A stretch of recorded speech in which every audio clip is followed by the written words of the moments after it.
श्री स्वामी समर्थ. स्वागत आहे तुम्हा सगळ्यांचं माझ्या यूट्यूब चॅनलवरती. आजचा दिवस तुम्हा सर्वांना खूप छान सुखाचा आणि आनंदाचा जाऊ देत हीच मी स्वामींच्या चरणी प्रार्थना करते आणि आजच्या व्हिडिओला सुरुवात करते.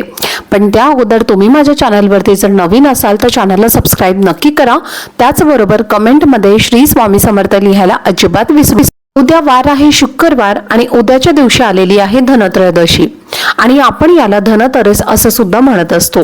धनत्रयोदशी जी आहे तर ती दिवाळीचे 2 दिवस अगोदर येत असते. असं म्हटलं जातं की या धनत्रयोदशीच्या दिवशी माता लक्ष्मी त्याचबरोबर देव धन्वंतरी आणि कुबेर देवता यांची उत्पत्ती ही समुद्र मंथनातून झाली होती आणि म्हणूनच धनत्रयोदशी ही साजरी केली जाते.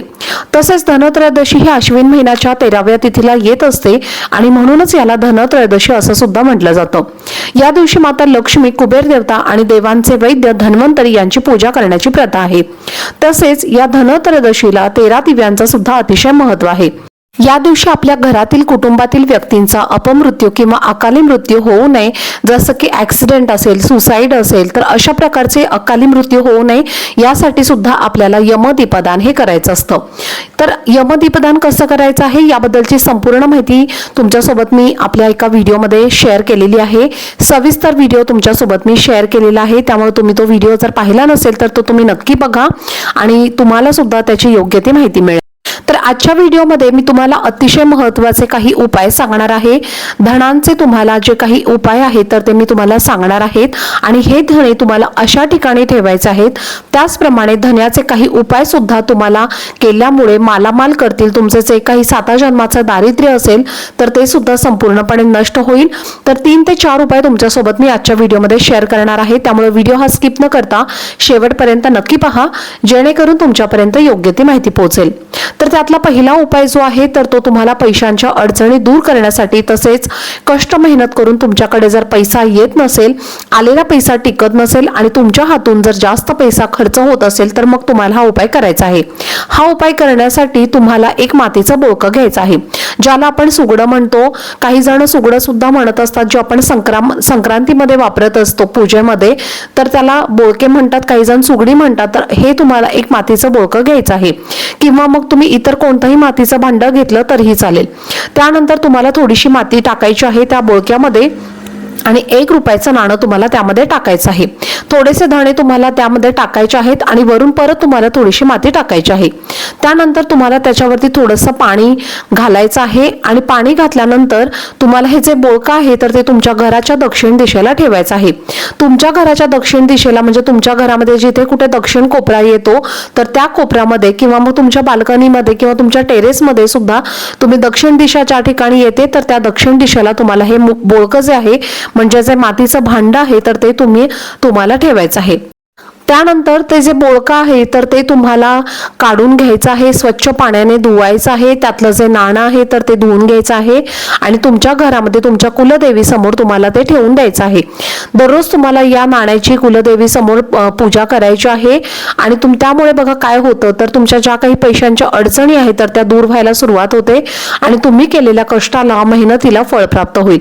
त्यानंतर दुसरा उपाय जो आहे तर तो तुमच्या घरातल्या आजारी व्यक्तीसाठी करायचा आहे. अगदी लहान मुलांपासून ते मोठ्यांपर्यंत तुम्ही हा उपाय करू शकता. ज्या व्यक्तीला वारंवार हॉस्पिटल करावं लागतं, म्हणजे वारंवार हॉस्पिटल करून सुद्धा त्या व्यक्तीला जर फरक पडत नसेल तर मग हा उपाय तुम्हाला उद्या धनत्रयोदशीला आवर्जून करायचा आहे. यासाठी सुद्धा तुम्हाला एक मातीचं भांडं घ्यायचं आहे किंवा मग तुम्ही बोळकं घेतलं तरीही चालेल. यानंतर तुम्हाला काय करायचं आहे तर त्या भांड्यामध्ये किंवा त्या बोळक्यामध्ये तुम्हाला थोडेसे धणे टाकायचे आहेत. धणे टाकून ते जे मातीचं भांडं आहे किंवा जे बोळकं आहे तर ते तुम्हाला आजारी व्यक्तीच्या बेडखाली ठेवायचं आहे. आजारी व्यक्तीच्या बेडखाली, ज्या ठिकाणी आजारी व्यक्ती ज्या बेडवरती झोपते तर त्या ठिकाणी तुम्हाला हे खाली ठेवायचं आहे. किंवा मग तुमची जी आजारी व्यक्ती आहे तर ती ज्या ठिकाणी झोपते तर तिच्या जवळ हे बोळकं ठेवलं तरीही चालेल किंवा मग तुम्ही उशाजवळ ठेवलं तरीही चालेल जर ती बेडवर झोपत नसेल तर व्यक्तीच्या तुम्हाला उशाला हे ठेवायचं आहे रात्री झोपल्यानंतर आणि सकाळी उठल्यानंतर तुम्हाला ते काढून घ्यायचं आहे आणि मग ते तुम्हाला साईडला ठेवायचं आहे. पण जोपर्यंत त्या आजारी व्यक्तीला फरक पडत नाही तोपर्यंत हा उपाय तुम्हाला करत राहायचा आहे. तर 15 दिवसांनी तुम्हाला काय करायचं आहे, त्यातले जे धणे आहेत ते मात्र चेंज करायचे आहेत. आणि पहिले जे धणे आहेत तर ते तुम्हाला एखाद्या झाडाखाली किंवा झाडाच्या खोड्याला तुम्हाला टाकून द्यायचे आहेत. त्यानंतर परत तुम्हाला दुसरं बोळकं भरून घ्यायचं आहे अगदी सांगितल्याप्रमाणे, आणि परत ते तुम्हाला त्या व्यक्तीच्या बेड खाली किंवा त्या आजारी व्यक्तीच्या उशाला ठेवायचं आहे. अगदी 15 ते 20 दिवसांमध्ये आजारी व्यक्ती जी आहे तर ती ठीक व्हायला सुरुवात होईल. आणि त्यानंतर तिसरा उपाय जो आहे तर तो तुमच्या आयुष्यामध्ये जर तुम्ही खूप जास्त संघर्ष करत असाल आणि तुमचं जे काम आहे तरी सुद्धा पूर्णत्वास जात नसेल आणि अतिशय जे महत्त्वाचं काम आहे तर ते तुम्ही पूर्ण करण्यासाठी खूप जास्त मेहनत करत असाल, प्रयत्न करत असाल, पण तरी देखील त्या कामांमध्ये वारंवार अडथळे येत असतील आणि ते काम तुमचं पूर्णत्वास जात नसेल, आयुष्यामध्ये जर सातत्याने तुमच्या अडचणी येत असतील तर मग हा उपाय तुम्हाला करायचा आहे. आता तुम्हाला यासाठी काय करायचं आहे तर एक लाल कपडा घ्यायचा आहे किंवा मग तुम्ही पिवळा कपडा घेतला तरीही चालेल. त्यानंतर ते जे वस्त्र आहे तर ते तुम्हाला पसरायचं आहे आणि त्यामध्ये तुम्हाला एक मूठ, आपल्या एका मुठीमध्ये जेवढे धणे बसतील तेवढे धणे तुम्हाला त्या वस्त्रावरती टाकायचे आहेत. टाकल्यानंतर तुम्हाला त्या वस्त्राची एक पोटली बांधायची आहे आणि ही पोटली घेऊन तुम्हाला हनुमानाच्या मंदिरामध्ये जायचं आहे. हनुमानाच्या मंदिरामध्ये गेल्यानंतर ती पोटली तुम्हाला हनुमानांच्या चरणी अर्पण करायची आहे आणि मंदिरामध्ये तुम्हाला बसायचं आहे. एक वेळेला हनुमान चालीसा किंवा मग 3 वेळेला तुम्हाला हनुमान चालीसा जे आहे तर त्याचं पठण करायचं आहे आणि त्याच्यानंतर तुम्हाला श्रीराम जय राम जय जय राम हा मंत्र तुम्हाला 108 वेळेला जप करायचा आहे. आणि मग तुम्हाला हनुमानांचं दर्शन घ्यायचं आहे आणि तुमची जी काही अडचण आहे तर ती अडचण तुम्हाला सांगायचं आहे. तुम्ही ज्या गोष्टीसाठी संघर्ष करत आहात तर ती गोष्ट तुम्हाला हनुमानांना प्रार्थना करून सांगायची आहे आणि लवकरात लवकर तुमची अडचण दूर करावी अशी प्रार्थना सुद्धा तुम्हाला करायची आहे. हा उपाय केल्यामुळे तुमचे महत्त्वाचे काम पूर्ण होतील. आयुष्यामध्ये तुम्ही जर संघर्ष करत असाल तर तो संघर्ष सुद्धा तुमचा कमी होईल. यानंतर पुढचा उपाय हा धनलाभ होण्यासाठी आहे. लक्ष्मी प्राप्ती होण्यासाठी तुम्हाला हा उपाय करायचा आहे. आलेला पैसा आपल्या घरामध्ये टिकून राहण्यासाठी तसेच आलेली लक्ष्मीमध्ये वाढ होण्यासाठी तुम्हाला हा उपाय करायचा आहे. तर यासाठी तुम्हाला एक मातीचं भांडं घ्यायचं आहे ज्याला आपण बोळकं म्हणतो. तर ते एक मातीचं भांडं तुम्हाला घ्यायचं आहे. त्यामध्ये तुम्हाला 21 रुपयांचे नाणे टाकायचे आहेत. म्हणजे 21 रुपयाचे 1-1 रुपयाचे नाणे जे असतात किंवा 5-5 रुपयाचे किंवा 10-10 रुपयाचे असे तुम्हाला एकूण 21 रुपये जे आहेत तर त्या बोळक्यामध्ये तुम्हाला टाकायचे आहेत. त्यानंतर तुम्हाला थोडीशी माती त्यावरती टाकायची आहे आणि पुन्हा त्यावरती तुम्हाला धणे टाकायचे आहेत आणि पुन्हा त्याच्यावरती तुम्हाला माती टाकायची आहे.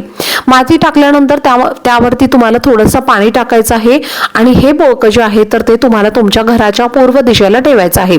त्यानंतर त्याच्यावरती कोथिंबीर यायला सुरुवात होईल आणि कोथिंबीर जी आहे तर ती आलेली तुम्हाला तुमच्या स्वयंपाकामध्ये वापरायची आहे. कोथिंबीर काढल्यानंतर ते जे नाणं आहे तर ते तुम्हाला काढून घ्यायचं आहे, स्वच्छ पाण्याने धुवायचं आहे आणि धुतल्यानंतर एक लाल वस्त्र घ्यायचं आहे, त्याच्यामध्ये ते तुम्हाला टाकायचं आहे आणि त्याची तुम्हाला एक पोटली बनवायची आहे आणि ती पोटली तुम्हाला तुमच्या घरातल्या माता लक्ष्मीच्या मूर्तीसमोर किंवा मग कुलदेवीच्या मूर्तीसमोर किंवा फोटो समोर तुम्हाला ठेवायची आहे. कुलदेवीला किंवा माता लक्ष्मीला तुम्हाला तुमच्या ज्या काही अडचणी आहेत तर त्या व्यक्त करायच्या आहेत. धनप्राप्तीसाठी, लक्ष्मी प्राप्तीसाठी तुमची इच्छा जी आहे तर ती तुम्हाला व्यक्त करायची आहे आणि ही पोटली तुम्हाला तुमच्या घराच्या मुख्य दरवाजाला लावायची आहे. आता तुम्ही घराच्या आतमध्ये जेव्हा तुम्ही येत असता म्हणजे प्रवेश करत असता तर उजव्या साईडला तुम्हाला ही पोटली बांधायची आहे. कारण आपल्या घरामध्ये माता लक्ष्मीचे आगमन आपल्या घराच्या मुख्य दरवाजामधूनच येत असतं आणि त्यामुळे आपल्या घरामध्ये लक्ष्मीचा वास सुद्धा आपल्या घराच्या मुख्य दरवाजामधूनच होत असतो. म्हणूनच ही पोटली आपल्याला त्या ठिकाणी बांधायची आहे. यानंतर पुढचा उपाय हा नवरा बायकोची भांडणं किंवा घरामध्ये वारंवार भांडणं, कटकटी, मतभेद होत असतील, कलह होत असतील तर त्यासाठी तुम्हाला हा उपाय करायचा आहे. यासाठी तुम्हाला काय करायचं आहे तर एक चिठ्ठी घ्यायची आहे, म्हणजे एक कागद तुम्हाला घ्यायचा आहे. त्यावरती ज्या व्यक्तीसोबत तुमचं भांडण होत आहे त्या व्यक्तीचं तुम्हाला नाव लिहायचं आहे आणि ते जे कागद आहे किंवा तो जो पेपर आहे तर तो तुम्हाला वाहत्या पाण्यामध्ये विसर्जित करायचा आहे. हा उपाय आपण जर केला तर 2 व्यक्तींमधील वाद जे आहे तर ते कमी होतात आणि त्या दोघांमध्ये गोडवा निर्माण व्हायला सुरुवात होते.